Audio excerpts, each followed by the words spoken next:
Hello and welcome back to Icons, a Westeros Media podcast. I'm very excited. We have a new guest who has never been on the show before. Today, I'm very excited to have Kat with us. Welcome, and Kat, can you tell the audience a little bit about yourself so we can get to know you? Sure thing, Stephanie, and thank you for having me. I'm really excited for this conversation. All right, a little bit about me. I am a mom of three teenage girls, and anyone who has had or have graduated their teenage girls, you'll know that that's a lot. Um, I guess the way to describe myself is I am sort of a creator artist by nature, done music and art, and studied psychology. And when I had to figure out what I was going to do with my life, an advisor said, why don't you go into advertising and marketing? You can bring the two together. And so I did. And I've been doing that kind of stuff for the last 25 years for some of the major agencies in New York and Boston. And I also did a little stint in corporate America. I went in-house to run all marketing strategy for Progressive Insurance. Launched the Dr. Rick Turning Into Your Parents campaign for them 10 years ago, as my 17-year-old reminded me. She said, Mom, I was 7 when that launched. I said, okay, it's a good way to keep time. Yeah. Yeah, no kidding. And I launched my own company 4 years ago called Koloji. And it really is about being at the intersection of brand and business, psychology and creative storytelling, and getting the most from the tech that's out there so that folks can interact and engage with brands they want and get more value from those interactions. So that's what I've been doing for the last 4 years. Wow, I'm very excited for this conversation because those are things I also love. Oh, no. So this is going to be a really good one. But to start off, I always start the podcast with asking Connection, Sean.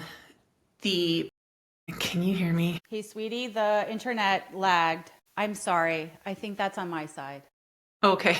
I was like, oh my God, I got to tell the kids to all turn off their internet. You may have some glitches like this, although it's not common, but we may just have to edit through No that. worries. I don't know. I'm sorry. Okay, I'm just going to mark that so then I can edit that out. Okay, I'm just going to start that spiel again. Okay, so before we begin all of our conversations, I always ask our wonderful guests, tell me about a time when you had to be an icon, when you had to stand up and do something that no one else was willing to do, and you stood in your iconic power and everyone had to watch you build it from nothing or burn something down. I want to hear the juicy story. Please tell us yours. So I will say it's launching my company. Okay. So it's actually a really good story. I have the great fortune of having some lovely friends and former colleagues. And during COVID, and we all remember how hard that was, I was finding myself, like many, in a what's it all about Elfie moment. And part of my struggle was I had spent so many years trying to help others be extraordinarily successful. And it didn't always work out well for me. It didn't always yield something where I got what I felt was my fair share. And I was also in a position where I was the only breadwinner in my family. At the time, there were 5 of us. Now there are 4 of us. Sometimes you don't need the husband anymore. And a friend of mine, Dino Catania, called me and said, what the heck are you doing? And this was March of 2021. So we were all slowly crawling out of our little hovels and our safe places that we had created for ourselves to get through what looked like impending doom. And he said, I'm coming to you.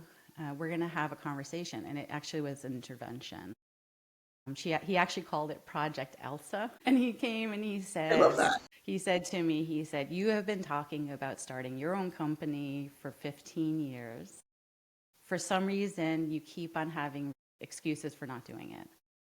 And he said, you have to do it this time. You have to try it for yourself, and maybe it'll work and maybe it won't. And then he gave me a really huge gift. He said, and to make sure you do it this time, I'm going to help you. I'm going to give you 50% of my time to make sure you launch this. And I will help you build this business so it can be something that you're proud of. And in September of 2021, I did. And I was really, really fortunate to have an ability to start with an existing client. and grew it from there and have essentially regrown it for the last 4 years, changing the business model, refining my focus so that I can compete. But that moment of incorporating, it was September 27th, 2001, and realizing that I had a company, it was an S Corp, and sitting back and thinking, I am a business owner, I am a CEO, and I cannot wait to see what will happen next. And I am really excited to share this with my three well, they weren't teenagers at the time, but my three girls, because I think it's really important to show up for them so that they feel like they can do anything. It doesn't mean you're not going to fall down and make a mistake, but the minute you get those business cards and you hand it out and you have a conversation and saying, I made this, and we're 4 years in, which is a huge accomplishment for any business. Getting to 5 years is the mark of stability. So we're clawing away at our 5th year, but being able to be a female entrepreneur, raising all the money to sustain my family, my children, that felt pretty iconic. And it's been messy. It's been fun. It's been a roller coaster, but I wouldn't change it for. I love that. I resonate so deeply because my business pays for me and my kids' life too. And it's scary and it's like intense. And you're like, should I do this? Yes. What if all of these terrible things happen? But then the kids get to watch and they get to like see it and they get to like be part of it. And it's so cool because now my kids, I'm like, hey, what do you want to do when you grow up? And they have told me the most wild things. And I'm like, okay, all right. Obviously, we have no problem dreaming big in this house. Good job, Mama. Thank you. Thank you. I take all the credit. Yeah, yeah. Okay, so I'm really, really curious about your business specifically because I also I do brand stuff and marketing is always the top conversation. And there seems to be two camps. There seems to be like the old school, I went to university for marketing 20 years ago and I know everything. And then the new, all you need is TikTok. And they seem to butt heads. And I am so curious to hear what you think of that. I think that they're both right. And because they are both right, how we think about marketing is completely wrong. Okay. Well, how is it wrong? Tell me. Yeah, so I started out in an ad agency in New York during the dot-com boom, which for old timers there, you'll know is in the aughts. And a lot of ad agencies were trying to figure out, well, how do we stay relevant in a world where there are going to be these things called websites? And so I found myself at a company, it was called Merkley Newman Hardy at the time, and now it's called Merkley and Partners. And they were known for creating iconic brands like the Mercedes brand, for example, and how it shows up in the US. And they were very good at brand strategy. How do you do big campaigns? And they started to hire some folks that knew digital, that knew websites, that knew coding, that were talking about 3D animation. When I was working on BMW motorcycles, for example, launching their first website. And we were doing 3D animations of the vehicle so that people could experience it virtually. And at the time, people were saying, like, no one's going to do that. And now fast forward, and we pretty much shop before we go and appear in any dealer's doorstep at all. And what I found is that the language that the folks that knew digital, that knew how to make things, was so different from the language of the branders, and vice versa. And in fact, there was a great amount of disdain of one camp versus the other. There was a very us-them dynamic. And I guess I was fortunate in that I was like a psychology major and I was like, hey, can't we all get along? I know, can't we be friends? And so I would do that role, that bridge building role of, well, actually, really great digital experiences can make a brand story come to life in a more interactive way. Or actually, digital, I know you want to get the lizard brain going, but like dancing happy smiley faces isn't helping the brand and might be damaging it. So let's find a way to work together. And that literally has been my entire career. I have gone and done and instituted many change management programs within organizations, whether they're agencies or, frankly, it's one of the reasons I was hired at Progressive. was to be able to kind of bridge that gap, whether it was bringing branding to a digital first shop or bringing some kind of digital to a branding first shop. And in that experience, what I have found is that, we're doing the same thing all over again, right? So that I would put the TikTokers in the more digital first type of storytelling, very short form, looking for the immediate reach, the immediate engagement. And I would put sort of those that are saying, I went to, business school, I got my degree in marketing, were taught a different model. And when they were taught it, the immersion that we have in digital spaces and the way we live our lives attached to a phone, basically getting anxious if we leave home without one, right? I know I see that for myself and my kids. Oh my gosh, you can't, their lizard brain gets the dopamine hit from scrolling on TikTok and figuring out how to get the likes and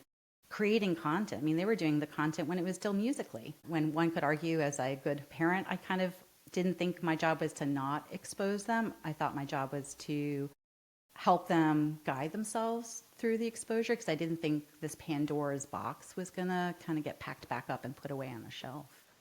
Yeah. And so we're seeing that again. And what I marvel at is that the textbooks have not adjusted, not fully, to the new realities that we have. And if you look at executive leaders, my clients tend to be very senior. Obviously, they are also part of teams. They have teams that are more junior. But when you think about a leader who grew up in one camp or another, they got senior because they knew how to do that thing really well. And now they have a really big responsibility. And we're telling them, well, you're not quite doing it right. Like that's kind of a non-starter. And Yeah. so this notion of bridge building has only become more important in conversations. And I will tell you, and I'm sure you talk about this with a lot of folks, but with the adoption of AI, it's going to become even more critical. Because if you think about where AI is being used a lot right now for marketing, yes, we have it in targeting. It's been in programmatic platforms for a while. It's embedded in things like the Google engines. But the content creation is where this forced meshing is happening between an idea of storytelling and an idea of technology creating. And so being able to bring teams together that can help each other to create something that's better because of everybody in the room, I think it's going to be a mark of a successful brand and a successful company. And I think we need to do more of it. Wow. That is so interesting, and I'm loving hearing all about this. So when you say that you're like bridging this technology and the storytelling, so specifically with AI, how are you bridging that gap? And how, because so many people come to me, they're like, I want to tell my story. And I'm like, awesome. And they're like, and I told ChatGPT to write me a book about it. And I was like, oh my God, okay. No, that's not how this works. Thanks. I mean, there is a component of using it, but Yeah. not to do it for you. Yeah. So I think that there's quite a bit of like confusion, especially with business owners who are trying to market themselves online. And they're like, do I use AI? Do I not? And there's pretty solid camps on either side of like, yes, I use it for everything and I don't even use my own brain anymore. And also people who are like, no, it's unethical, it's bad, like we should never even consider it. And I'm just curious, like how does your company use it and in what ways? So I will completely confess to being an avid user of AI. And I will also confess to the fact that I have horrible ADHD. So these things are related because the way that we are using AI is strategy first AI to get there faster. And the reason I'm saying that is if you have an example of a client to you and saying, I just asked ChatGPT or Copilot or Gemini to write my book. What is going to come back from that is the vanilla, very accessible, not insight driven ideas and content. Why is that? It's because all of those agents have been trained on the internet. And so what they are bringing to us is a remix of what already exists. But that's not how a company is able to grow. A company that grows does so because it understands how it is unique, how it is different from the competitors, and provides something that's of greater value, and then builds forward. It also has things called purpose and mission and culture. And anything that is created on behalf of that brand has an obligation to represent that moving forward, which means you have to make something for them that isn't already out there.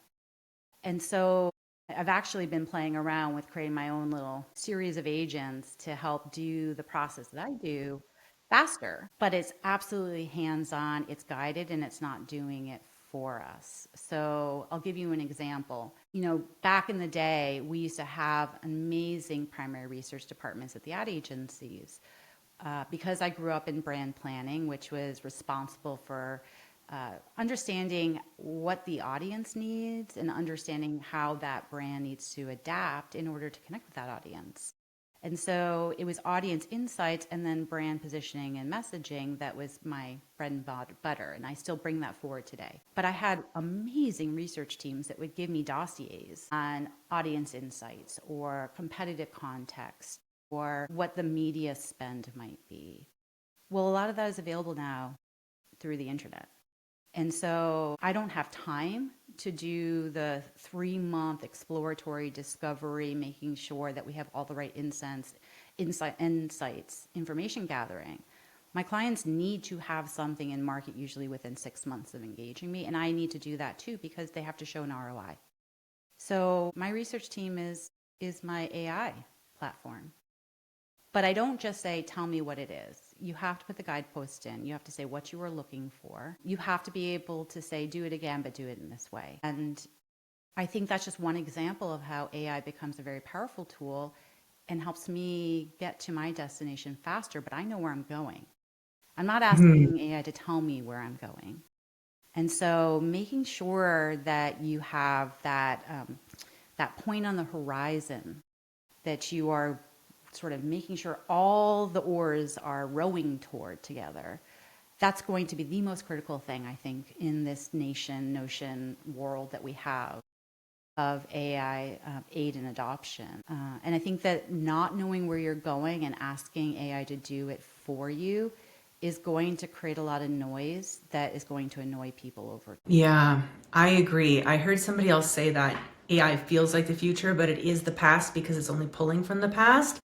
And I was like, that helps me like clock it in my head of like, what can we actually use it for? I love that you talked about using it for collecting data because that's something that I've been using it for.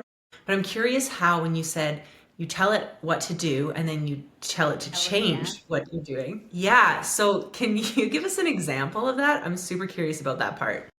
So I would actually say if anyone's trying to how do I do AI better than others? Asking a question multiple times is, I think, really critical, which by the way was something that I was trained to do when I was in the focus group rooms and facilitating conversations or having one-on-one interviews with folks. When you ask a question 2 or 3 times, what ends up happening is there's a collective understanding. Now remember, AIs are trained on the way people think.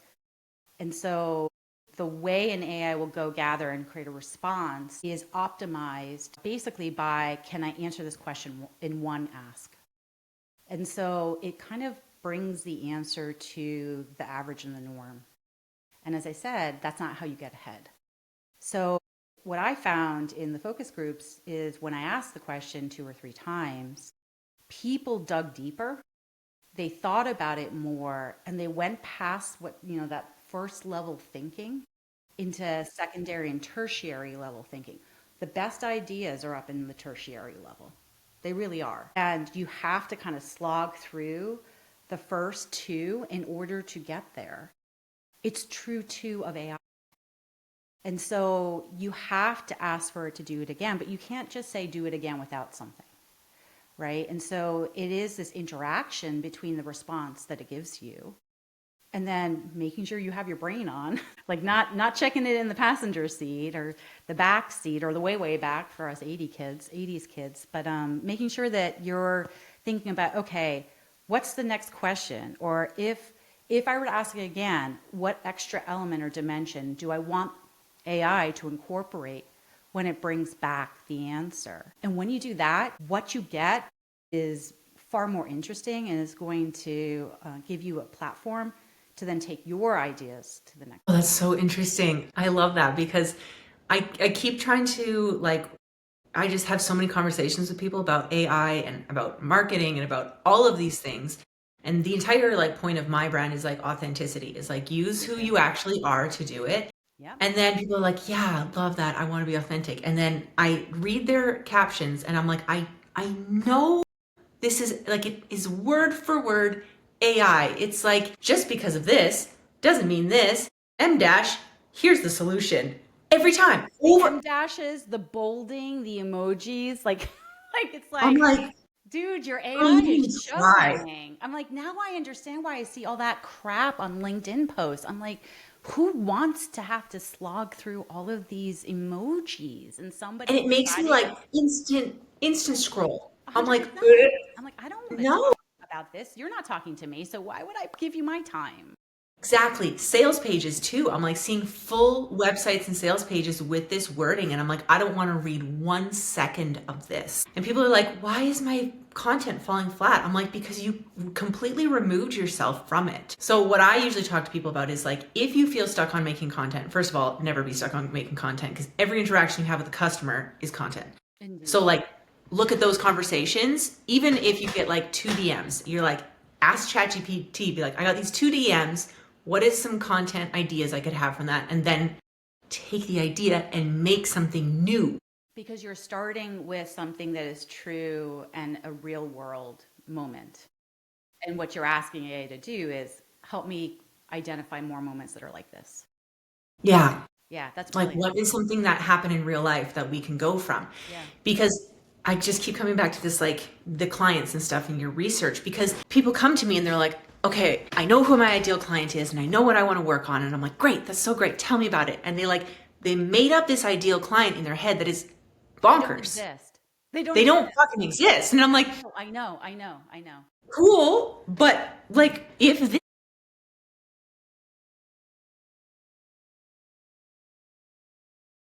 Well, and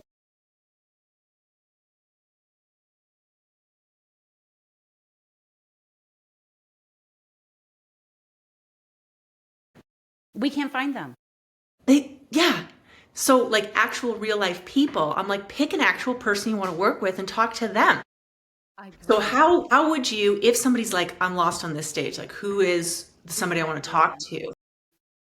So how do you get people even like started on this? Obviously, you probably do all this research for them in your agency, but a lot of the people listening are kind of like bootstrapping this on their own. So what would you suggest if they're like, they've made up this crazy ideal client and they need to like get back in reality? Yeah, and the reality is that some of my clients don't have money for market research either. Okay. Because I typically, my whole thing is I want to do good work with good people. And if I see, I can choose who I work with. I can invest time with whomever I want. And typically, if I see a good person, I'm like, I know you can't pay me. But number one, I kind of believe in what you're doing. Maybe I can help get you a little bit closer to your goal. And two, well, if you get to that goal, then maybe you'll have the money to hire me. And so it's, my partner and I have been talking a lot about this notion of freely giving things that are of value. And that when you do that, it's a moment that sparks joy for the other. And I think about the world that I'm in and this notion of being able to spark joy is actually related to like happiness, well-being. And so I try to do that a couple of times a day. And so there are times that my clients don't have budgets for any audience research. But the reality is that all of these research companies and all of the consulting companies, they are publishing extremely rich primary research about the kinds of audiences that are out there. And you can ask your AI bot to go find it, summarize it, and bring you snapshots of real people. And that can be a fantastic starting place. And again, it goes to how do I ask for it? Again, I go back to the fact that I was a brand planner and my job was to create audiences and personas. The problem of having an ideal customer that it doesn't exist in the world has been there for forever, because that happens in segmentation, right? So when you have this massive data set and you're asking math to group them into groups where the group itself is more like the other people in the group and more different than the groups that are adjacent to it, math makes up that decision. That doesn't mean real world has them. And so way back then we were saying, okay, for every segment that we've just identified mathematically, name one or two friends or community members or colleagues that you think fit that description. And if you can't do it, it's not real. It's not real. And so the same thing will hold true now. And when you have the right groups, we know enough people to say, I think that person belongs to it. Or, that's Molly. Molly loves dogs. And she doesn't have any kids. And she does have more disposable income. And so if I'm trying to go after her and say, I've done a lot of insurance, let's get your auto insurance. I know if I talk about dogs, she's going to pay attention, right? And she's got the money to put some of the extra stuff in that policy.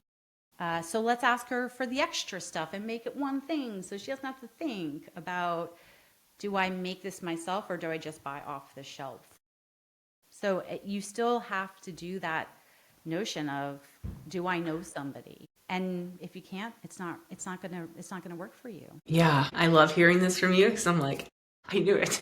I knew it. Someone smarter than me is confirming that I knew it. I think I'm just older than you. I have more years. That's all it is. It just makes me really, really happy. So when you're working with clients and they're coming to you and they're like, okay, help me, where do you have them start? Like if somebody comes to you and they're like, I want to triple my business, but I don't know what I'm doing, where do you start them? So I love it when clients come to me with that. And I honestly think it goes back to I was an artist creator first, because when I take a look at, in this room, there's musical instruments and the notion of what can we make without any plan at all, or like a blank canvas. There are some people that are just like, let's get going.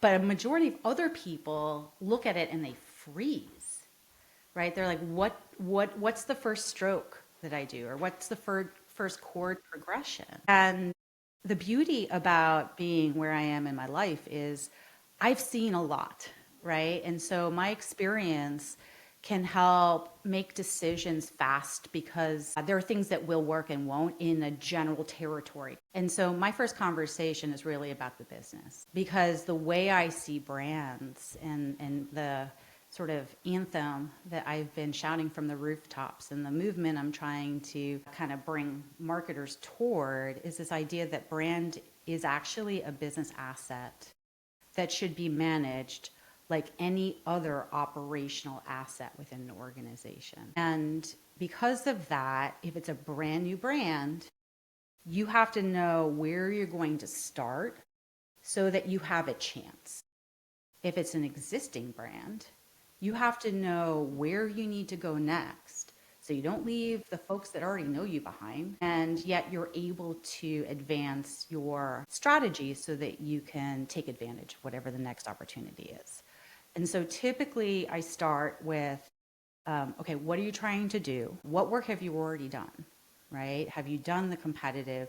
Where do you see your differentiation? Have you gone and done any kind of market research? Where do you think your audiences are?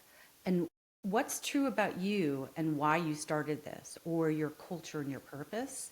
And I think if you have those three things to begin with, it's the beginning of telling that new story and creating the new go-to-market strategy for you. I also have the benefit of, understanding some of the economics behind marketing spend. And so I'm able to kind of size the opportunity and say, all right, well, if you're trying to go after this audience, in all likelihood, your cost per acquisition is going to be X. So I can then take a look at where there are logic gaps, right? And oftentimes there's a logic gap in two places. One is their pricing strategy.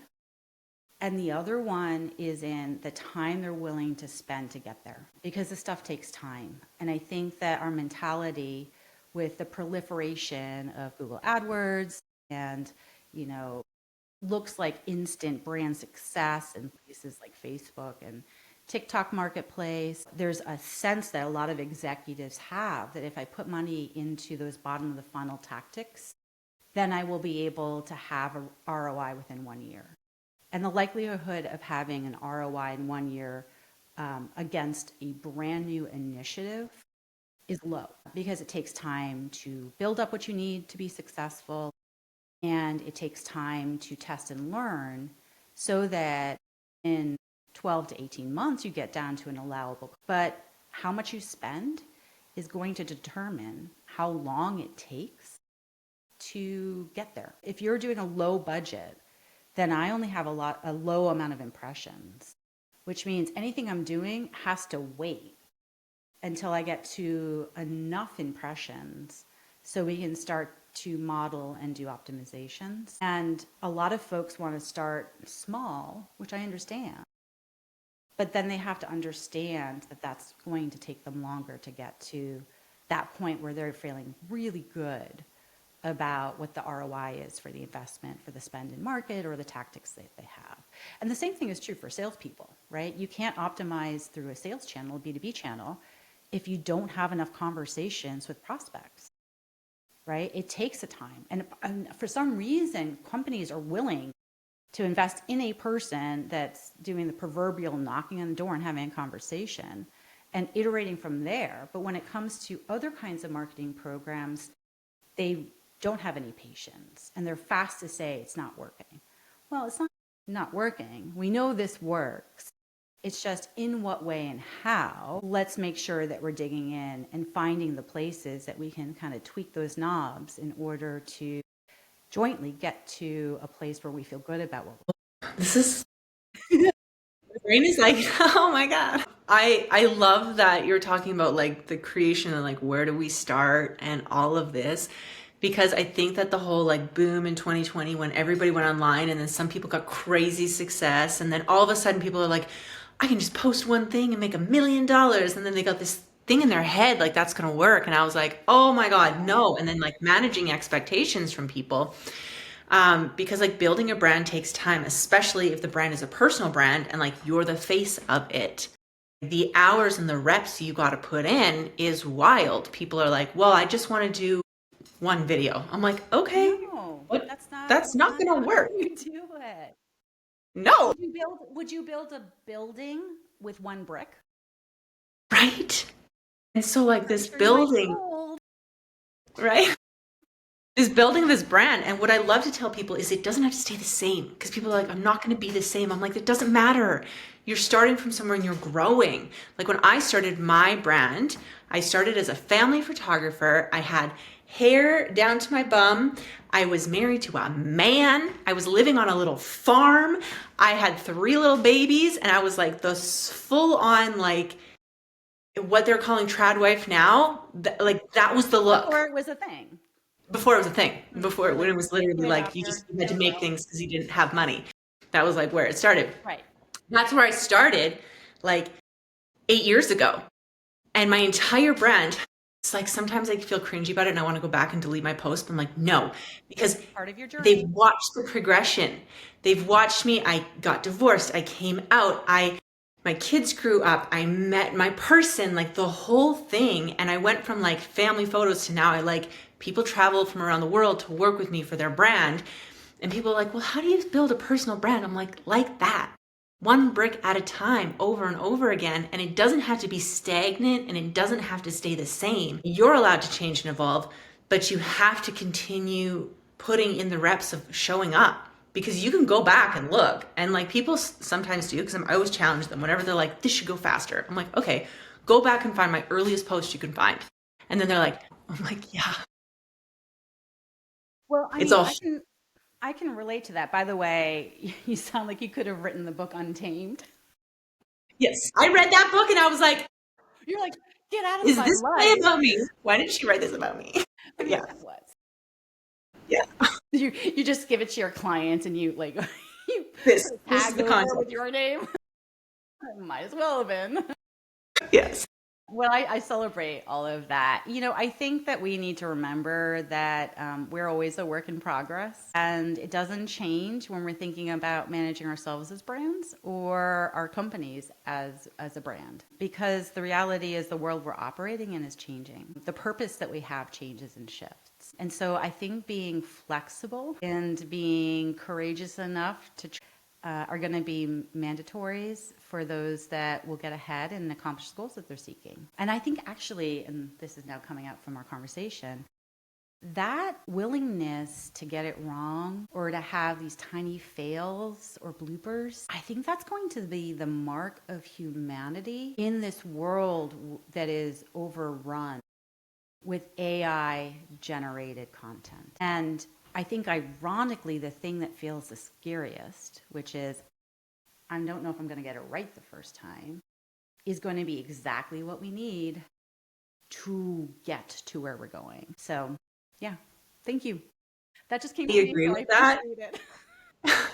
I 100%, and I've been yelling this from the rooftops, and people are like, no, no. People are like, your job is going to be redundant. I'm like, no, it's not, because you pay way more for the Italian sports car that's handmade than the one that's made in the shop, the factory that every single person can buy. Like, there are cars you have to apply to purchase. Yes. That's the kind of things that I make, like actual real photos of real people who like I actually get the feelings in them out. The thing that everybody says is like, oh my God, I've never seen myself like that after we do photo and video shoots.